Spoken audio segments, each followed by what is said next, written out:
ಹಿಂದಿನಿಂದ ಕೂಡ ಇದಿತ್ತು ನೋಡಿ. ಅದು ಈಗ ಕೆಲವು ಜನ ಇವತ್ತು ಬಂದು ಮನವಿಗಳು ಕೊಟ್ಟಿದ್ದಾರೆ. ನಾನು ಕೂಡ ಅವರಿಗೆ ಹೇಳಿದ್ದೀನಿ, ದಯವಿಟ್ಟು ಸ್ವಲ್ಪ ಟೈಮ್ ಕೊಡಿ. ಯಾವ್ಯಾವ ಯೂನಿಟ್ದು ಈ ಗ್ರೂಪ್ ಪ್ರಕಾರ ಏನೇನು ಸಮಸ್ಯೆಗಳಿದೆ ಆಲಿಸ್ತೀವಿ ಅಂತ. ಈಗ ಹಿಂದೆ ನನಗೆ RDPR ಸಚಿವರಿದ್ದಾಗ ನೀವು ಮೊದಲೇ ಪ್ರಶ್ನೆ PDOಗಳ ಬಗ್ಗೆ ಕೇಳಿದ್ರಿ. 6 ತಿಂಗಳಾದಮೇಲೆ ನೀವೇ ಅದ್ರ ಬಗ್ಗೆ ಕೇಳೋದೇ ನಿಲ್ಲಿಸ್ಬಿಟ್ರಿ. ಇಲ್ಲ, RDPR ಇಲ್ಲಿದ್ದಾಗ ನೀವು ದಯವಿಟ್ಟು ಹೋಲಿಕೆ ಮಾಡಿ. ಹಿಂದಿನ RDPR ಸಚಿವರಿದ್ದಾಗ ಎಷ್ಟು ಪ್ರತಿಭಟನೆ ಆಗ್ತಾಯಿತ್ತು ಮತ್ತು ನಾನು ತೊಗೊಂಡಾಗೆ ಒಂದೇ ಒಂದು ಪ್ರತಿಭಟನೆ 3 ವರ್ಷದಲ್ಲಿ ಒಂದು ದೊಡ್ಡ ಪ್ರತಿಭಟನೆ ಆಗಿತ್ತು. ಯಾಕಂದರೆ ಅವರಿಗೆ ವಿಶ್ವಾಸಕ್ಕೆ ತೊಗೊಂಡಿದ್ವಿ. ಅವ್ರು 10 ಕೆಲಸ ಹೇಳಿದ್ರೆ ಅಟ್ಲೀಸ್ಟ್ 3 ಪ್ರಾಮಾಣಿಕವಾಗಿ ಮಾಡಿದ್ವಿ. ಆಗಲ್ಲ ಅಂತ ಹೇಳ್ತಾ ಇದ್ವಿ. ಯಾವುದಾಗುತ್ತೆ ಅಂದರೆ ನಾವು ಮಾಡ್ತಾಯಿದ್ವಿ. ಈಗ 12 ವರ್ಷದಿಂದ ಅವ್ರ ಸೀನಿಯಾರಿಟಿ ಫಿಕ್ಸ್ ಆಗಿರಲಿಲ್ಲ, ನಾನು ಫಿಕ್ಸ್ ಮಾಡಿದ್ದೆ. ಸುಪ್ರೀಂ ಕೋರ್ಟ್ ತನಕ ಹೋಗಿದ್ದರು ಬೇರೆ ಜನ. ನಾವೇ ಇಲಾಖೆಯಿಂದ ಸುಪ್ರೀಂ ಕೋರ್ಟ್ ವಕೀಲರನ್ನ ನಾವು ಇಟ್ಟಿದ್ದೇವೆ.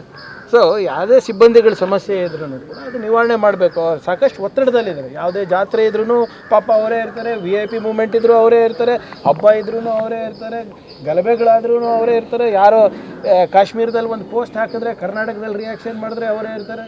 Of course they are stressed out. ನಮ್ಮ ಸಿಬ್ಬಂದಿಗಳು ನಿಮ್ಮ ಪೊಲೀಸ್ ಕಾನ್ಸ್ಟೇಬಲಿಂದ ಹಿಡ್ಕೊಂಡು DG ತನಕ ಸಾಕಷ್ಟು ಅವ್ರ ಮೇಲೆ ಒತ್ತಡ ಇದೆ, ಇಲ್ಲ ಅಂತ. ಅದೆಲ್ಲನೂ ಕೂಡ ಯಾವ ರೀತಿ ಅವರಿಗೆ ಆರೋಗ್ಯಕ್ಕೂ ಒಳ್ಳೇದಾಗಬೇಕು, ಅವ್ರ ಕುಟುಂಬಕ್ಕೂ ಒಳ್ಳೇದಾಗಬೇಕು, ಮತ್ತು ಸಮಾಜದ ಸ್ವಾಸ್ಥ್ಯಕ್ಕೂ ಒಳ್ಳೇದಾಗಬೇಕು. ಆ ರೀತಿಯಲ್ಲಿ ನಾವು ಮಾಡ್ತೀವಿ. ಇವತ್ತು ತಮಿಳುನಾಡು CM ವಿಜಯ್ ಅವರು ಬರ್ತಾ ಇದ್ದಾರೆ.